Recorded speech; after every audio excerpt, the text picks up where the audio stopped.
z'abanyabibi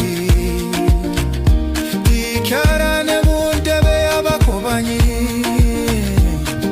ahubwo shimira amategeko yawe witeka